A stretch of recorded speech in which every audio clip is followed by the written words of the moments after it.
Hey, how are you? You are listening to a podcast that tells the stories from rounds long ago, before the hours spent on the dimly lit ranges, and between the night spent putting on the living room rug into a shot glass. This podcast tells of the foggy memories of the screen door slamming after one more shot, just in time to hear, "Hello, friends." I'm James Robinson, and I'm a master club fitter. And for the last 8 years, I've heard countless stories from industry professionals, amateurs, enthusiasts, and college hopefuls. From diehards and range rats to newcomers and revivers, let's hear their stories. Our guest today is Bruce Chelucci, a highly respected golf instructor with over 25 years in the industry. He's the founder and director of the New Jersey Academy of Golf at Blue Heron Golf Club. Why Bruce? I picked Bruce because he's a vibrant person who, once you get him going, he's going. And he was the perfect person for that specifically. But he's also someone who has helped me tremendously in what I do in club fitting. He sends tons of people my way. And the thing that I love so much about him is it could be Wednesday at midnight and my phone rings, or it could be Saturday afternoon. It doesn't seem like he ever stops. And I love people like that. It seems like no matter what, he's always trying to get someone to play better golf. He's always helping someone improve.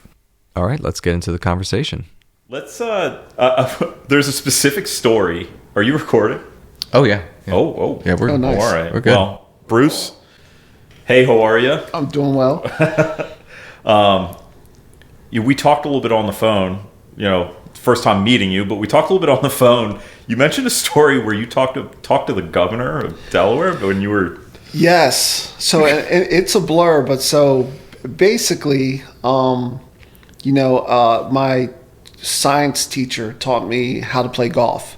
He said that it was at Wilmington High School as a freshman, and he said, if you play golf, I'll give you an A, which is, highly illegal, but I went for it. And he gave me a club. He taught me how to hold it, and I had to hold it in class. So in the front row, I would hold this club in class, and so all I learned was the grip, right, for the whole winter. So for the whole winter, I'm holding this club, and to this day, I teach golf, and grip is one of the harder things for me to teach because I have a good one because I held a club for 3 months or 2 months, before I hit a ball. Then he took us out, and we hit balls on the football field. And so all I knew was hitting balls on a football field. We didn't go to the course yet. And then the first time on the course, it was at Hercules Country Club, and I played 9 holes with a 9-iron, right? So I shot about a 75 or something like that, and then 9-iron and a putter. And then the next time was another 9-iron and a putter. I think I shot like a...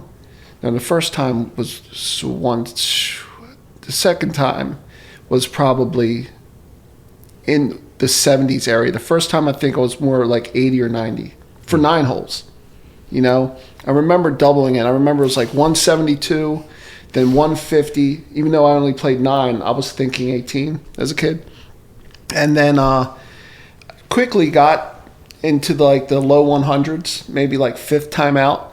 And then he let me play with the full set, which were a couple wooden shaft woodwoods. The irons were, rusty metal shafts. And then my mom bought me a set of Raiders, which were fake Hogan radials. So, and this is where the story gets pretty good because now I have a set of clubs. I played through my first season at Wilmington High School. I went 500. The team went 2-17. And but I won half of my matches, just learning that if I made bogey, I could win the hole. And it was match play at the time. So high school golf was match play. There'd be a point up in the air, and you're playing for a point. You're playing for awesome. A point. The other 2 people are playing for a point, and there's a point you can half or steal. So I'm doing well, making these bogeys, hitting 7-iron off the tee, 7-iron up close, my 9-iron, which I played, basically knew my 9-iron pretty well. No sand wedge. Hit it on in 2-putt. And, we're playing Salesianum and Sanford and Tatnall, and we're beating them. But Wow. I did notice that they played golf differently than I did, right? So their swings were beautiful. Mine was not. They might make big numbers, but they hit the ball better. But I found a way to win. And that team, that Wilmington High School team, ended up winning the state championship in 88. And in 84 is when we started. I transferred to AI DuPont. Okay. So this is where the story comes in. So we get done the first season. I'm a sports psychopath. I love sports. I wake up, to this day, my life is sports. And so I don't know what to do. My mom moves to Wilmington in the AI district because I was punched in the eye first week, picture day at Wilmington High School. 1 week later, a kid came up and raked sandpaper across my arm. So I had no skin, Mom, I'm home. I have no skin. Next thing you know, I'm out of Wilmington High School and I'm at AI DuPont. And to get to the AI DuPont school district, because we didn't have much money, she moved into Wilmington where there was a little sliver of Midtown Brandywine, which went to AI because Wilmington, you guys know this because you're from Delaware, they used to split Wilmington to all the schools. Where I'm from now in South Jersey, Atlantic City goes to AC, Pleasantville goes to Pleasantville, and the towns pretty much have their own schools. So the schools look indigenous to the town. You know? So I'm at AI DuPont, and I'm in the city of Wilmington, and I learned how to play golf, but now I don't have a golf coach anymore because he's at Wilmington High School. He's not So gonna where help were you me. playing golf now? I wasn't at the time. We moved to Wilmington. I have golf clubs. I want to play golf at AI DuPont, and I don't really know what to do. I go to the football field, right? I played a high school golf season, right, where we went to Hercules, played at Wilmington Country Club. So I got a job at Wilmington Country Club as a caddy, right, recognizing that I could play, I think, Mondays on the North Course, right? So that was a way for me to play golf. But I was still stuck not knowing what to do. Yeah. No money-ish. No money meaning that not enough money to join a golf course. So I wrote the governor and said, hey, I can play basketball, I can play baseball, I have a glove, I have a basketball. Golf is an unaffordable sport. Is there anything that can be done to make it more affordable for me? Now, 14-year-old Ellesmere to inner city Wilmington, I don't think that it was probably the most eloquent letter, but it got a call back from the governor. Got a foot in the door. I can't remember who it was at the time. The governor calls this kid. I Can't afford to go play golf. Yes. And, Slow day at again, the office. 14-year-old brain, so maybe it was someone from the governor's office, but I'm pretty positive it was the governor. And he said, and I answered the phone like I did, and he said, is that how you answer a phone? And I was like, no, sir. And he said, I just want to let you know we read your letter and we're going to basically make a program that allows for you and other kids to play Porky Oliver, which may have been Green Hill at the time, but I think it was Porky Oliver, Delcastle, and Rock Manor for $3 every time. Oh. And so... That's amazing. Yes, it was amazing. So as soon as that happened, it was the summer after, my the spring season for Wilmington High School, that is, and basically I played golf every day, 36 holes a day. Every day I played. You could play on the weekends, weekdays, it didn't matter. You just wait in line and play. And I got it down to where I could shoot in the low 80s pretty quick. So when I went to Alexis I. DuPont, they were like, here you go. You're going to start. And I was like third on there maybe the whole time. There was Spencer Graham, who ended up getting into the business, a pretty successful teaching professional, I think in Florida or Georgia or somewhere. And there was some good golfers. We were good. And I finished out my career at AI DuPont, and then I played at Brandywine College, and then went to University of Delaware. Wanted to play basketball at Delaware, but you couldn't really work and play basketball. And they went to 2 NCAA tournaments, so I would have been just sitting the bench anyway. So, and that was it. So you're responsible for giving kids in Delaware $3 rounds of golf in the 80s? Yeah, and you're still giving back to golf now. Yes, so that's pretty cool. Yeah, and I think that we talked a little bit on the phone about the one thing that I thought that, that I could have done is, been coached. Like for instance, I remember being in layup line for AI DuPont for the basketball team, and it was senior year, and the football coach comes over and is like, "Why weren't you playing football?" And I didn't play basketball till my senior year. So like when you can get like such a late start without coaching, without like, now they have private coaches and stuff, but without even being on teams or being involved. Right.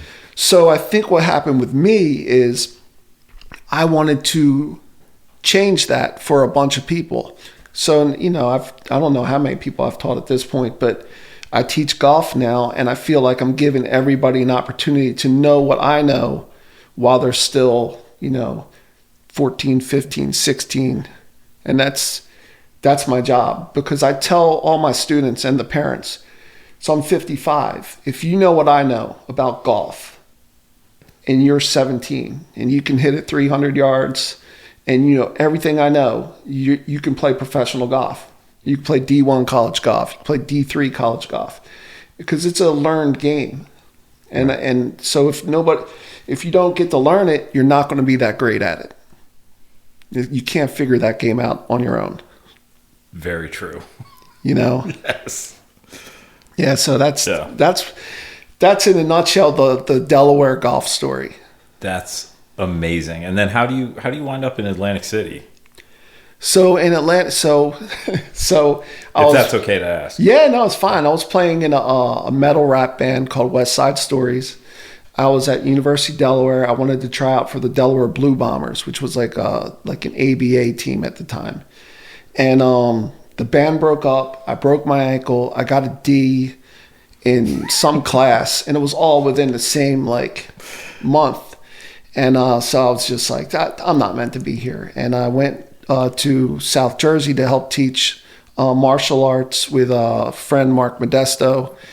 And I just played basketball in random leagues and bartended until I could. Well, I knew that I was going to teach golf when I got there, but I was just trying to survive, and I just didn't know what to do. So I had to get good at golf, because to play golf at AI DuPont and Brandywine College is much different than to try to play professional golf.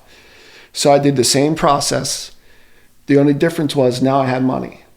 So I could send my video to Mike Bender, and Mike Bender could teach me how to play golf. I could. Did you go to Bender? Yeah. Well, I would send him videotapes. Did he still have the straw cowboy hat? Yeah, the whole thing, the whole thing. So and then I met Barry Deer. My guy. Yeah, Barry. So Barry Deer is. Barry doesn't return my texts. I think I've bothered him too much. He's my guy. No, I love Barry. He loves you too. He's taught me so much. Yeah. I can't thank him enough. And It's amazing that the further down the road I get, and I learn from guys who are further down the road than me. Yeah. He taught me so much in a very short period of time. I'll learn something. I'll go on these crazy trips that my job sends me on. I'll meet amazing people like Bob Vokey, and I'll meet John Dunnigan, and I'll meet Dr. Will Wu, Sean O'Hare, and they'll say things, and I'm like, damn it, Barry taught me that 3 years ago. Yeah. And he just will casually drip stuff in. Yeah. And it's amazing. Barry Deer. So So Barry is so good that I would say I'm Barry Deer, the Wilmington version. And so, like, I love that. I'm a little, like, unpolished at times, right? I go hard in on kids. I have no sympathy for any kid that's going to, like, cry. If a girl starts crying, I just say, cry all you want. You're going to hit the ground in the same place every time. But so Barry Deer, though, is a golf genius. Yeah. So his grandfather played on tour. His father played on tour. And he played in tour events. And if he didn't rip his abdomen in Q school, he would have qualified for the tour. And he has a feather-light putting touch. He has a golf swing that looks like, like Mac O'Grady and John Daly got together and had a baby. Very, very true. So he's just so good. And so there is no me without people like Bob Lennon and Barry Deer. Barry just, I don't know how to say it, except for he's the perfect golf coach. It's just that he's not going to go out and tell you how good he is. No. So there's no sign saying, hey, Barry Deer's here, and I'm great at teaching golf. Because if there was, he'd be booked for 15 hours a day. I have an awesome story about it, that exact point you just made. So he comes and he works with us, and I didn't know who he was at the time. And I had kind of like done a little bit of homework. I talked to a couple pros around the area, and they're like, they knew. They were like, yo, Barry Deer's a stick. Yes. And I'm like, oh, it's so cool. I can't wait to learn from this guy. And he comes up to me and like his, I'm 5'9.5", and Barry's, he's a bear. Yeah. He like comes up to me. He's like, spring meetings over at DuPont. I heard you remember. I was like, yeah. He's like, let's go out and play 9. He's like, I haven't played there in a while. I was like, oh, cool. I was like, have you played there? He's like, yeah. That's cool. I was like, when was the last time you played there? He's like, oh, it was like a while ago. And then I find out that he has like a 62 on that course, or a 63, or something wild. And I'm like, Barry, do you have the course record? And he's like, I don't know. It might be like tied for it. I was like, what in the world? Yeah. Like he doesn't, but you're right. He doesn't boast at all. And then like he'll mention things like, oh, I played at ASU. And I'm like, what? Yeah. With Mickelson. That's crazy. Yeah. Phil Mickelson. Yeah. Yes. And so. Yeah. And the fact that I get to meet people like that and working at Second Swing, Barry worked there for a while. And I always wanted to tell people come up to me and ask me for questions, and Barry's standing next to me. Like, why are you asking me? Yeah. Look at him. He played with Phil Mickelson. But you're to your point, he doesn't put himself out there like that, so people don't know that. And it's pretty crazy. Anyway. And you can't say anything wrong around him.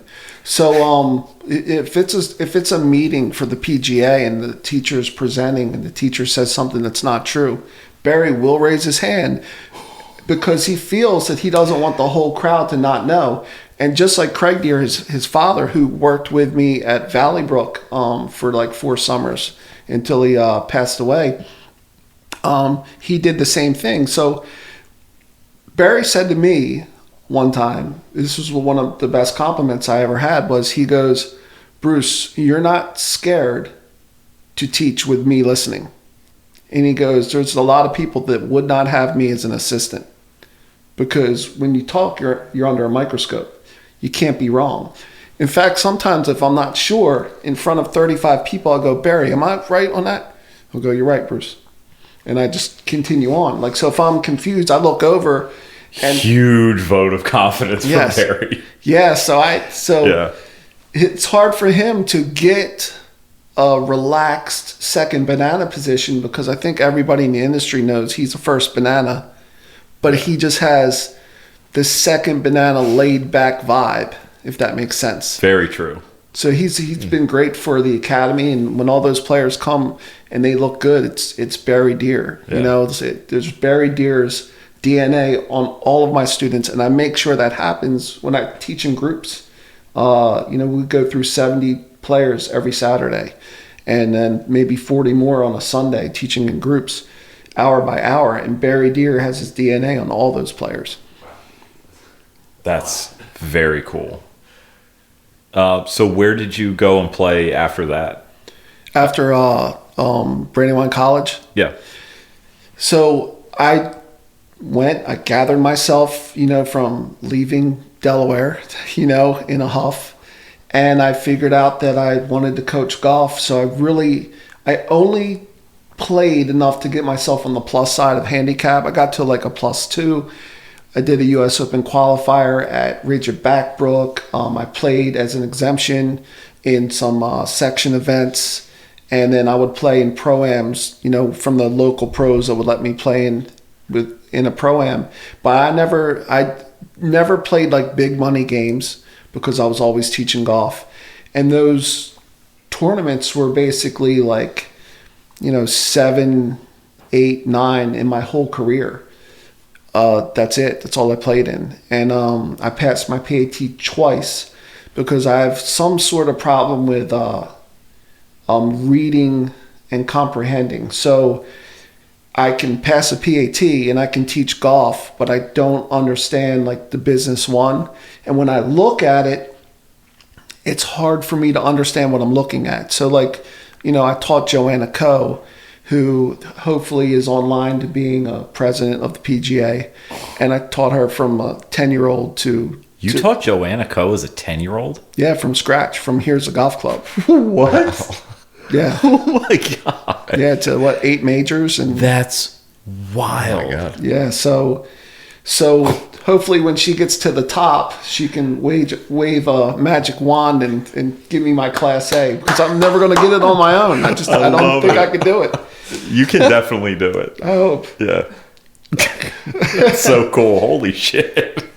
Yeah, so that's what I'm waiting. I'm waiting to be recognized eventually. And for like, if you don't know, Joanna's at Marion. She's at Marion, and she's just a wonderful person, a great player, and we spent 20 years grinding.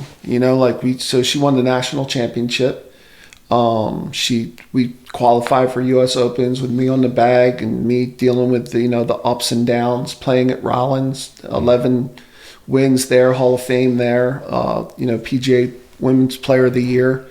And I would say probably it's 2025.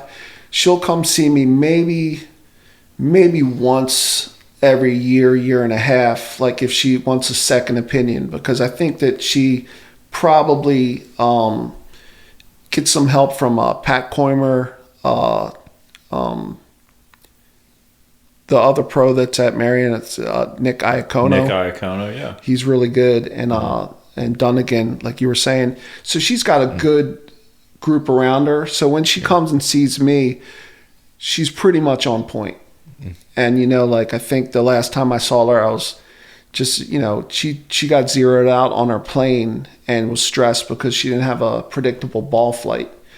And so, we talked about maybe feeling like she was a little bit across to get her a little under so she could see the draw before the shop right. But then that's something that Adam Scott's talked about. Oh, really? Where he's been zeroed out enough where he feels like, where's this thing going to go if I'm a degree off, if I'm getting 175 ball speed? Well, you want to hear a story? So she calls me up, Joanna calls me up and says, I'm getting ready for the KPMG. And I think it may have been in Frisco, Texas, or wherever the one she was getting ready for was. And it was last year. And she said, I'd like to play in the ShopRite Monday qualifier just to get used to playing with some really good women players. And I said, sure. I said, but if I'm caddying, we're trying to win it. And she laughed, and we went out there and shot 69, won by 3, the qualifier. Got into the event, so it's this year. It just happened. So it's like a 10-year anniversary of the last time we were in it. And we're playing. She's playing great. And she makes a little run, and the next thing you know, she's on the Golf Channel. They go away from Nelly Corda. They flash to Joanna. She knocks one in there for birdie, and she was in the top 10. Right. And then 1 3-putt happened, and then it kind of went a little bit sideways, and we just had a great talk at the end. And it's a private conversation, but I feel safe to say that we just talked about purpose. And I feel like her purpose is to be at Marion. And if it wasn't, she would have won that event. She's good enough to win on the LPGA Tour. I know it. Hopefully she knows it. And but that's not her purpose. So, she's living her purpose, and she's doing a great job there. Obviously, one of the greatest golf clubs in the world. Very cool. Yeah. Oh my gosh. From scratch to Marion, that's a crazy impressive body of work. So back to Barry Deer. How do I find James Robinson? So everything Barry tells me, I do, because he's never been wrong when it comes to golf. And I'm like, perfect swing was messing up my guys. A couple times stuff came back and they wouldn't return it. I was teaching a celebrity that I won't name, came to me with a set of clubs from a renowned fitter that was a Strixon set that was $6,500. And I was like, how does a set get to $6,500? They're Strixons. He's like, I don't know. They just kept adding zeros to the end. Oh, my God. So some fitters seemingly would take what a company does for free and upcharge for it. So they would take a shaft that was, say, like a dynamic gold 300 and go, oh, no, this one comes with this shaft. And so we're going to put you fit better with the dynamic gold 300S, and we're going to take out your, what name a shaft, and we're going to charge you the price of that shaft. We're going to put the grip you like on, and we're going to tour bore it or something like that. And the next thing you know, like a $120 7-iron is now $275. So you multiply that times the amount of irons you have and do the same thing with some super driver shaft and change the 3-wood shaft and change the hybrid shaft and change the grip. And what they don't know is some of the companies offer that, right? Absolutely. And for almost S300 free. is stock. An X100 is stock with pretty much everybody. There you go. And you look at some of the people that I come in and I fight the good fight every day, thankfully, because I work for a good company. And I get people that come in with some of these, they'll show me like a fitting sheet and they'll go like, does this seem right to you? And I look at it and I see like something with 1,000,000 zeros on it. And I'm like, I've never heard of that golf shaft before. And they're like, well, you told me it's the best. And I'm like, well, if it was the best, how many majors have been won with that versus an S300 or an X100, which, True Temper's been making golf shafts since the 30s. Yeah, they were there when it went from hickory to steel. Yes. And so, I don't really want to hear the YouTube jargon about everything all the time. There's definitely a place and time for it. There's also definitely a place and time where you get a really good player and you go like, you might need an S300 or an X100. Yeah, and so when that happened enough, I just said, who's the best? And he goes, James Robinson. And he goes, by far. I said, really?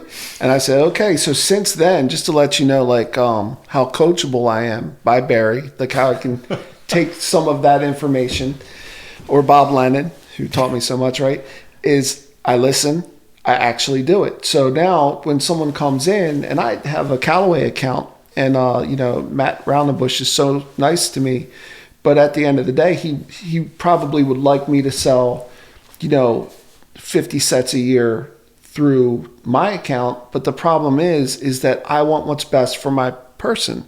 So I tell them, I said, listen, if you don't want to drive there, I can guess. And I'm pretty good. I'm not a terrible guesser.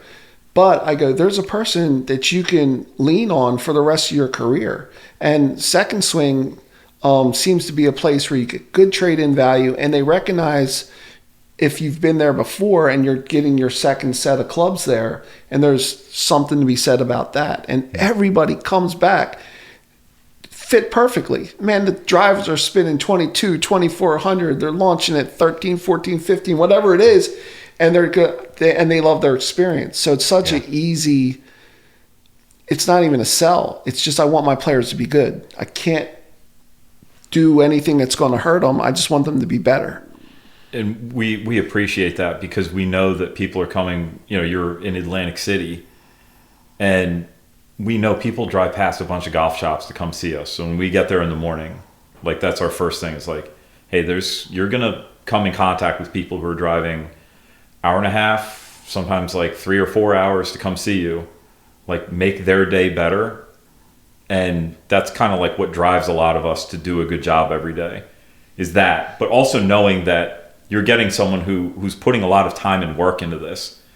And I appreciate that. Like the fact that Barry Deere says that is like, that makes me really happy. And hopefully, yeah, he knows all of my harassing him about the golf machine and Mac O'Grady over the years. I think he's like, Jesus, like, it comes from a good place and it comes from like wanting to learn and get better every day. And that's why I like to work, for you and for your players. Cause I know your players come to me and they're Bruce Chelucci guys. They were like, hey, and like you send me people from all different skill types and like backgrounds and everything. And it's always fun when you text me and you're like, hey, you have somebody to fit today. Yeah. That's definitely like, the high point of the day. So that's great. Yeah. It's the seventh game. I mean, if you look at golf and you say it's putting, short game, full swing, mental, management, fitness, and equipment. And so when you're working on a player, you have to work on all 7 aspects of golf. And so when you throw equipment to somebody else and it's good, then I'm only working on 6. And if I find a good trainer, I'm only working on 5. And that's being handled. But there's trainers I send the kids to, in 2 years they're hitting it shorter. And then I grab like super speed sticks out of like a bag in the corner and I'm like, let's go through this exercise thing. And next thing you know, they gain 20%. And I'm like, look, that's me just researching on YouTube. So it's there's some people that take their job seriously and there's some people that don't. Mm-hmm. And so that's, I'm blessed to have found you through Barry, but because otherwise I'd be changing every year like I had been doing for the previous 15 years. With different fitters. Yeah, and the other really great thing about that is we have a very vested interest in taking care of junior golfers. Yeah. We're a company that was founded by 2 collegiate golfers who played their whole lives. They're still sticks.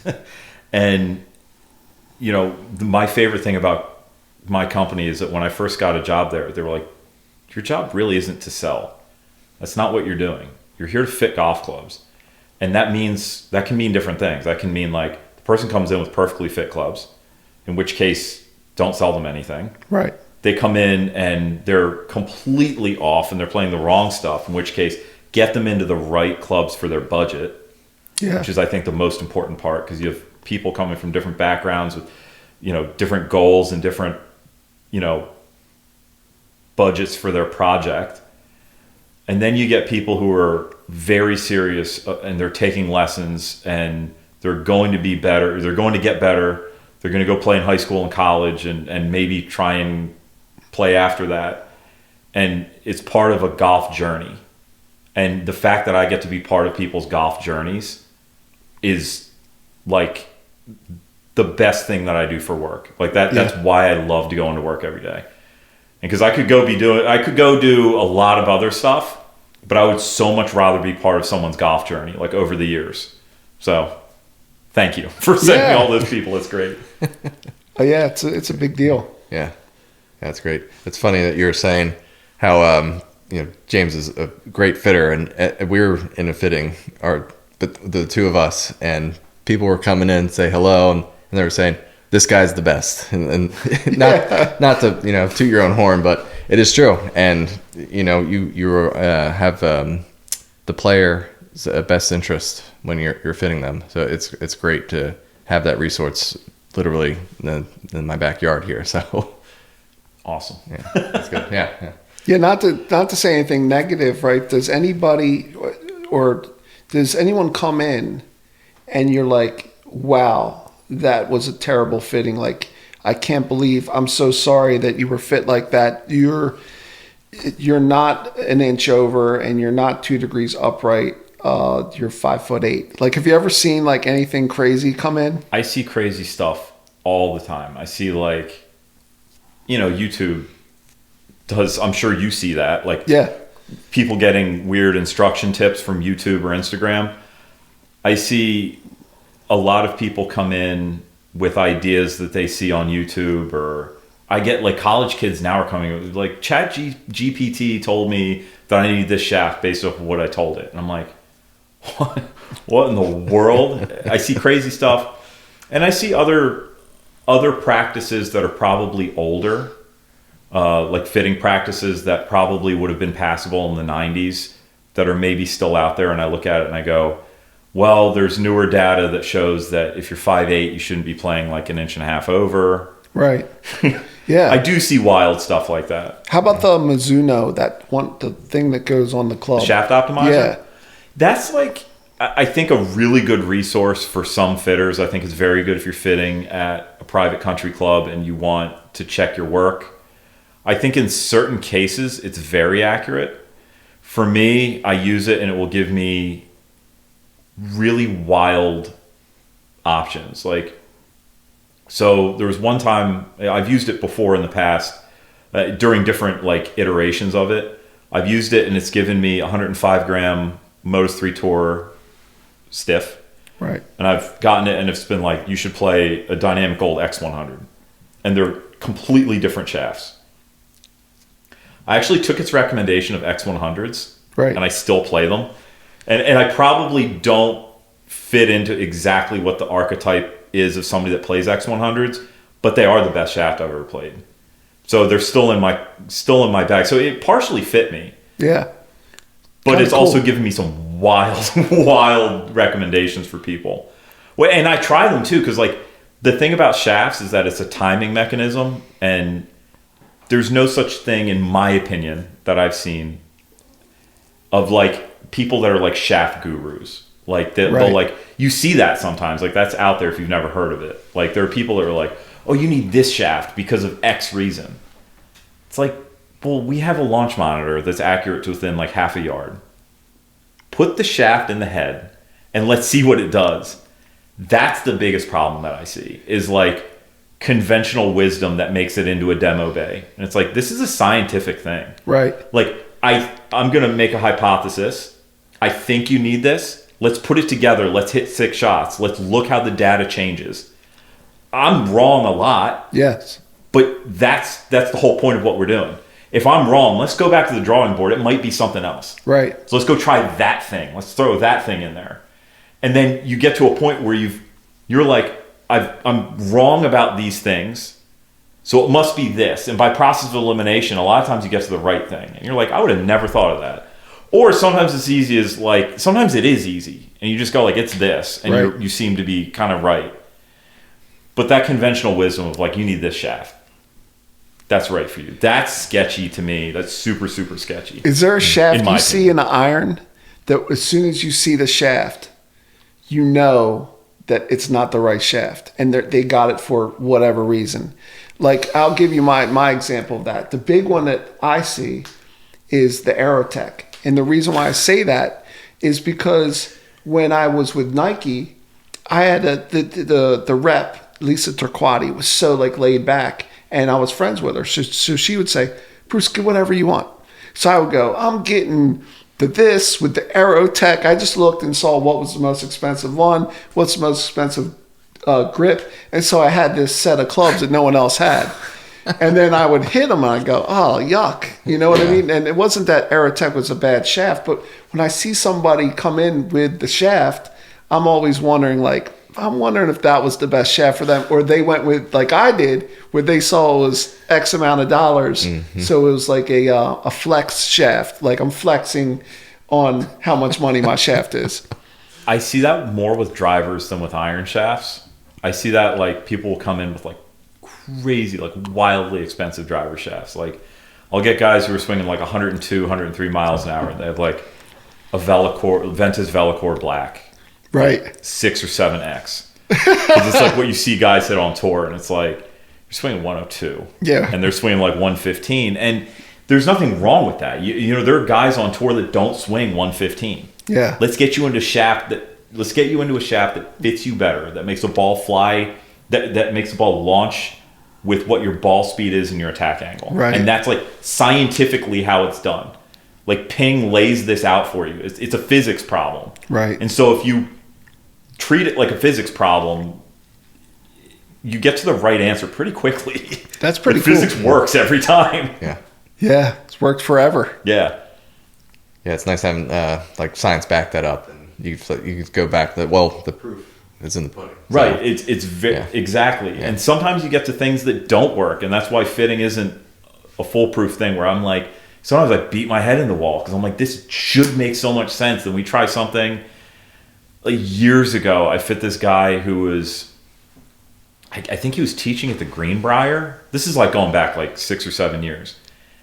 This guy was a stick. Right. And he came in, I think he maybe told me, I think he kicked it around mini tours. Maybe he had a tour start. And somewhere along the road, he hit somebody's 105 gram stiff shaft. Right. And he's like, I really want to try it in regular. I'm like, you're swinging a 7-iron 93 miles an hour. I don't think 105 gram regular flex iron shaft's going to work for you. But I put it together because I'm always up for a good, who knows. Yeah. And at the end of the day, if he goes and hits it terribly, then he will at least go home and go, I know that's not the right thing for me. That's true. So there's value in that. So I put it in there, and he hit like 3 balls and was like, that's my shaft.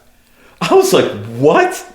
I could have sworn he's going to end up in an S300 or an X100 or a Project X rifle 6.0 or something, that kind of matches what he is. Right. He's like, he's like, for whatever reason, he's like, I feel the club head.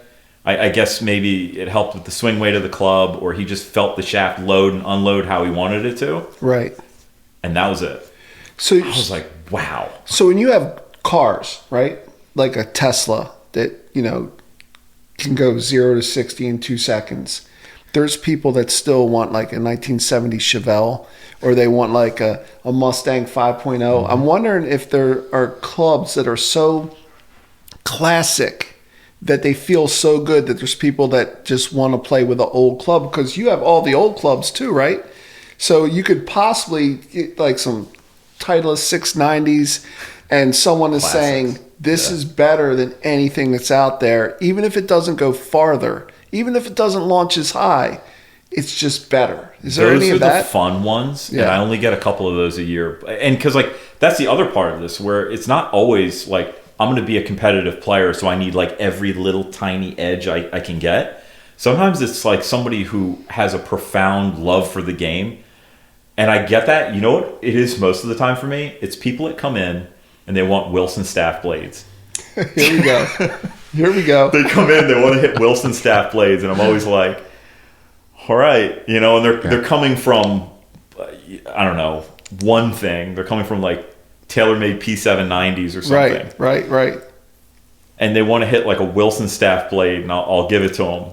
And it's funny, sometimes it's really not that bad, but and you always warn people, you always let them know, and these guys know too. You're like, pitching wedge, 9-iron, 8-iron, you're going to be okay. And then right at the 7-iron and the 6-iron, this thing's going to get really hard to hit. Right. Yeah. And so, we have a play guarantee for that reason. Yeah, right. Go out and go out there, and it's a great excuse to go out and play a million rounds of golf in like 30 days. And, but some of those guys are just out there for the fact that like they're a student of the game and they know what Wilson staff blades are, and they're gonna muscle their way through it. But yeah, I2s have to be in the conversation. Silver Scots probably are in there, and those are 2 bad takes. I'm sure I'm gonna get a lot of crap for those 2 takes. What about you? I don't know. So I was just in Japan, and so I was researching Miura clubs quite a bit.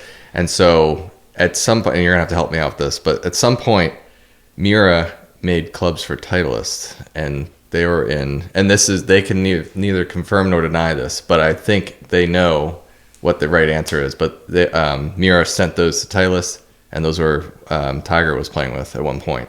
Oh wow. Yeah. So and it's up for debate, but it's. Do they lean into that in Japan a little bit? Is that something that they alluded to? In interviews, yeah, they definitely did. But honestly, when I was over there, it was Mizuno was huge over there, and it wasn't just golf. It was baseball, like everything else. It was this hat. I got this hat, and it wasn't even at a golf store. It was just a generic Mizuno store. That's crazy. Yeah. It's a whole different world over there. Yamaha's making. This is not saying that these are the good clubs, but I was saying Yamaha irons were over there. The Honmas as well. Yeah, Honma. Sorry. Yeah.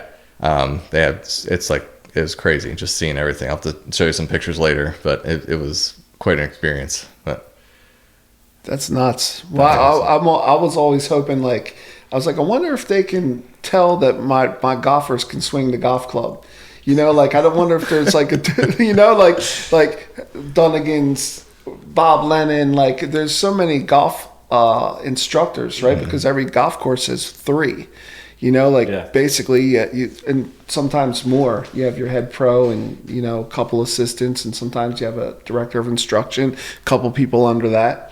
But I always think I'm sending this kid to James. I hope he texts me and says, kid's got a good swing. I'm always waiting on my cell phone. Be like, yeah, the kid was pretty good. I noticed something about your students. That's what I'm talking about. I do notice something about your students. And this is not me being a kiss ass to you. No. But because I see but like you said, I get like a lot of Dunnigan kids, like Bob Lennon students, which actually I need to remind me to. I have to come back to that. We have to talk about Bob.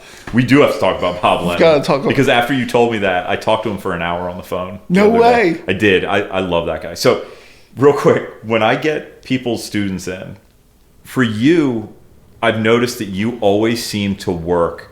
You don't necessarily change someone's swing for any aesthetic reason. Right. You work to someone's strengths all the time. And there's breadcrumbs to that I can watch when I look at their TrackMan data, or I watch their takeaway and what they're doing with the club at the top of the swing. And I can see other teachers that maybe aren't chasing aesthetics, but are definitely chasing a formula. And I know that that's probably not what you're doing. No. I think you're absolutely working with strengths and probably trying to work against someone's weaknesses. And not going wholesale we need to build your swing to make it look or function exactly like this. Right. And I don't know if I'm completely off base with that. No, you're dead on, because you'll see my players across and closed sometimes, and that's the kiss of death. Some instructors would say that's really bad. And sometimes I say, well, this person's still hitting it to the right. So their solid shot's going right, it's going high. I don't care if they're across and closed. They're 3 down. Right. They're 3 down, 1.5 open, across and close. Okay, next. Right. Let's go work on your shirt game. Let's go work on your mental and figure out why you can't, break par consistently. But yeah, that's, like I said, and now, you keep it real no matter what. So you're not going to send me a text message now, but I will tell you that when I send a kid, I'm waiting by my phone for. I never want to bother people. No, I have all these guys, and I always feel like everybody's so busy. I'm gonna be like, hey, this kid is really good fitting, and he's a good kid. Sometimes I know people like that, but sometimes I text it out and I delete it, and I'm like, this guy's gonna be like, will you let me have dinner with my family for God's sake? Yeah. I want to know if the pasta was good. I just been in the kitchen for 40 hours. And was that any good? How did it taste? But Bob Lennon, let's do it. You blew my mind, because I remember the first time I met Bob, and one of the other fitters he's been there longer than I have. He's been fitting longer than I have. Bob would go to him, and I'd be like, "Who's that guy?" And they're like, "He's at Wilmington Country Club." I'm like, "Whoa, this guy's got to know."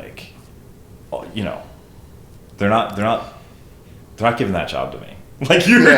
You are someone who really knows what you're doing if you're teaching at Wilmington. Yes. And so eventually, I end up fitting Bob, or just working with Bob with Fairway Woods at one point, and I think that he probably understands that I'm somebody that wants to learn something. I'm not gonna let you go until you teach me one thing.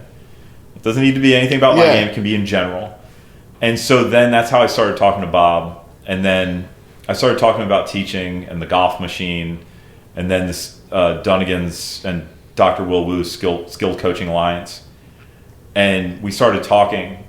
And then you mentioned that you worked for him. So then I ended up calling him like that week about something else. And I'm like, hey, by the way, you know my guy Bruce Chelucci? And he's like, yeah, do you know Bruce Chelucci? He's like, what do you know about him? He's like, I've known him forever. And I was just like, it's amazing how everyone, I know this area's, the golf industry is incestuous to begin with, but like this area, then you're telling me you're from like 14th Street in Wilmington, and I'm like, Yep. Yo, you are really from here. You definitely know Bob Lennon. How did that happen? So I was working with Barry Deere at Harbor Pines in 1995 or 6. So I'm 25 years old. That's when I'm starting to want to teach golf. And Barry's teaching me all about Mac O'Grady and Dave Pells. So he goes, Mac O'Grady's the best. Dave Pells is the best. And he goes, and I take lessons from Mike Bender. I'll call him up and see if he'll take, a look at you. Because Barry, at the time, was really focused on Barry. So, like, all I knew is when I saw him hit the ball, I was like, that's different. I'm not doing that. So I'm not, like he had the double, he could make full swings with an extended club. His hand angles were so good. And so it just started my journey. So I got my hands on any illegal Mac O'Grady tape that it wasn't supposed to be out there. Like, so if a friend of mine went and saw they could afford to see Mac, I was like, can I see the video? Just trying to figure out what he was saying to people. I can't tell you how many times I've seen that like fuzzy ass Yeah. like camcorder tape of, who was that? It was Gary McCord. On a range he's wearing like the purple like golf shirt. And Gary McCord is going over Mac O'Grady's thing. Like, this was a new thing to Gary McCord at the time. He's like, this guy Mac O'Grady, I call him Whack O'Grady. And I'm like pouring over this video trying to learn everything. Like, yes. second or third hand from Mac O'Grady because like he's elusive. Yes. Yeah. And yes. So I figured, swing the golf club like Mac O'Grady, short game, Dave Pells, putting. I forget who I would think of with putting, but Pells did a lot of putting. Yeah. But putt like Crenshaw, and you're going to be pretty and think like Rotella, and you're going to be pretty good at golf. Yeah, yeah. So, and I realized that there was an avenue for me to just teach third hand what I believed was the best information, which would be Pells, O'Grady, and I just went from there. But so Bob Lennon, I left because I didn't know how to teach. And I was like, no one's showing me how to teach. So I was like, I have to go to where the best teacher is in the area because, I didn't, being from Wilmington and coming from that environment, I couldn't say, hey, Mom, I'm going to go work for Butch Harmon. Like, can you send me some money? Like I'm going to live in, and I'm going to spend $60,000 a year learning from Butch Harmon. So I went to Bob Lennon, who was the best teacher in the area. And I was lucky because he's better than the best teacher in the area. Like he's at Wilmington. And I learned so much from Bob. Every little saying you can think of, you can't shoot a cannon out of a canoe. Like he had them all. Like, and he said them all at the right time. And he had clinics of 15 to 20 people in full applause by the end. He has charisma, and he has wit. He's incredibly witty, and he can just come up and say the right thing at the right time. And he's great. He's a great golf instructor, and he's great at teaching multiple people. And in fact, Bob's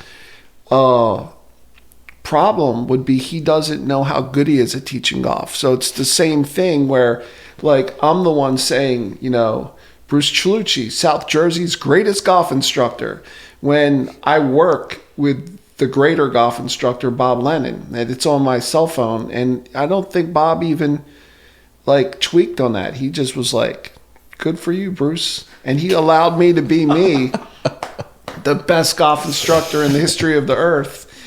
And, when I wasn't. Same thing with, with Barry Deere. Barry Deere doesn't go, Bruce, you're not that good, buddy. Just would like to tell you. And but Bob Lennon would. Bob Lennon would say that. Bob Lennon, you're not out bartending to supplement my start of my teaching career. And Bob Lennon would tell me, he goes, you're not going to be great if you're a bartender and a teaching professional. You have to choose. You have to take the jump. And it's true, I didn't get ranked in Golf Digest until that's all I did. And network and all that fun stuff. But Bob Lennon is great. Yeah. When you talk to, have you met Bob? I have not, no. We'll get you to meet Bob. He's, first of all, absolutely stripes it, which I guess that's a given, but it is. It's special. It is, yeah. It's definitely special to watch Bob hit balls. And what strikes me as a commonality between the best teachers that I see, and I'm lucky enough that my career allows me to hang out with these guys and just learn little bits, is that he's still curious. He's curious about what makes people better. Yeah. And he's willing to learn, even if it's something small and unimportant. He's willing, if I say something, he'll be like, "What'd you say?"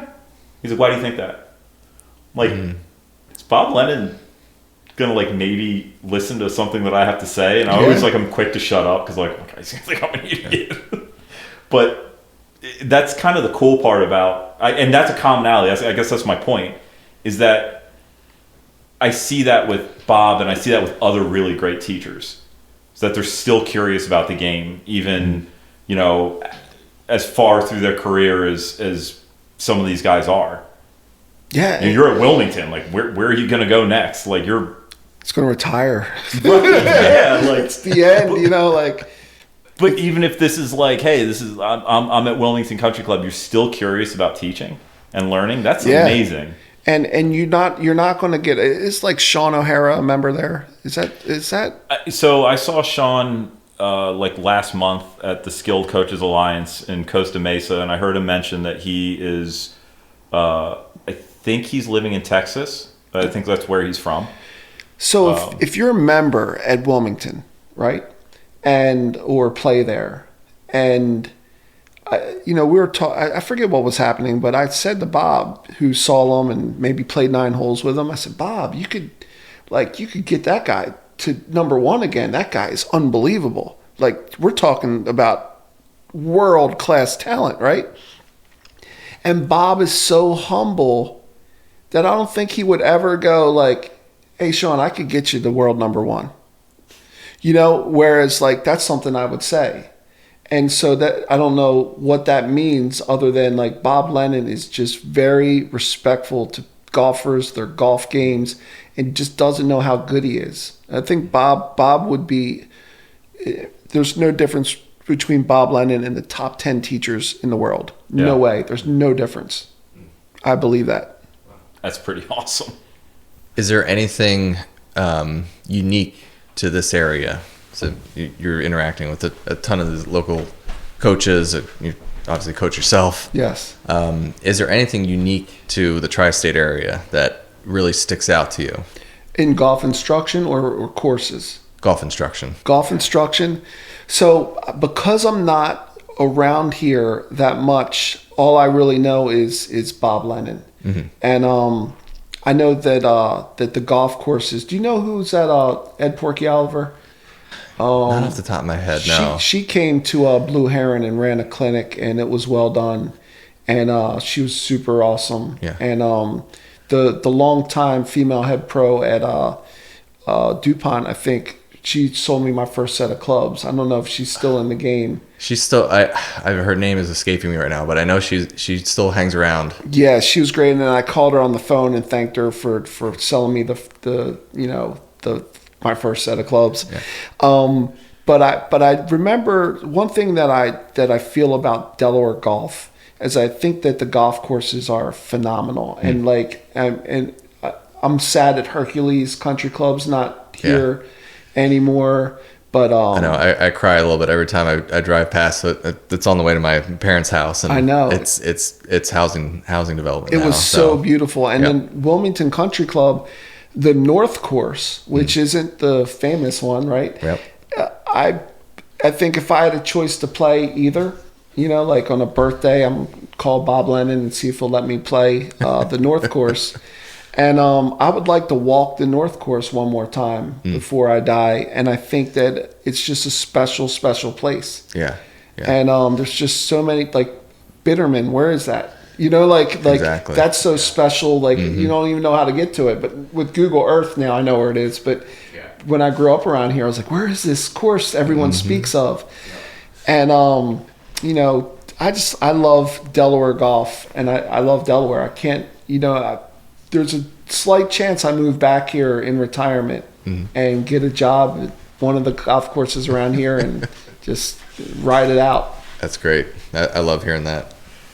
I want to go back to just another point because we mentioned ChatGPT and YouTube kind of popped up here. Do you see any issues with that with your current students, especially probably younger students that, they're watching, Rick Shields or something on YouTube and, I need to hit the driver this way to stop my slice or something. So if you had marital issues and you looked on the internet to try to solve your marital issues, right? You'd be in divorce court. So that is well put. I was waiting for where you're going with this. Yeah. So the whole thing is you have to know so much. I think Chat GTP is great for me because sometimes someone's hitting it off the heel, and while I'm teaching, I'll push the button and I'll go, what are all the fixes for a golfer hitting it off the heel? And it'll spit out 13, and I know how to apply it, right? So I'm a golf professional, and I'm like, you know what? I like this one. Let's get his weight forward, so when he gets to the top of his backswing, he recenters the weight, and now he's hitting closer to the toe, or like just things like that. So I will use 30 years of knowledge and Chat GTP and help somebody. But I think that if you go in it cold, it would be, if you ever remember watching the stack and tilt videos for the first time, you're like, angle of what? Approach? Attack? What's that? Oh, I don't understand. What do you mean if the weight's on the left, the ball's going to push and go higher? What? You mean the weight's left, the ball's back, the ball's going higher? That makes no sense. And that's from a golf professional first time watching it. And I remember arguing with other golf professionals when you're a kid and you're supposed to aim to the right and make the face go to the target and swing to the right, and it's supposed to curve around the tree. And I'm wondering why balls are hitting me all the time. I just thought I was doing it wrong. No, the face would have to be open while you did that to the tree. You can't just point it to the target so the ball goes around the tree. But in 1984, I'm bashing balls off trees just thinking I'm terrible. You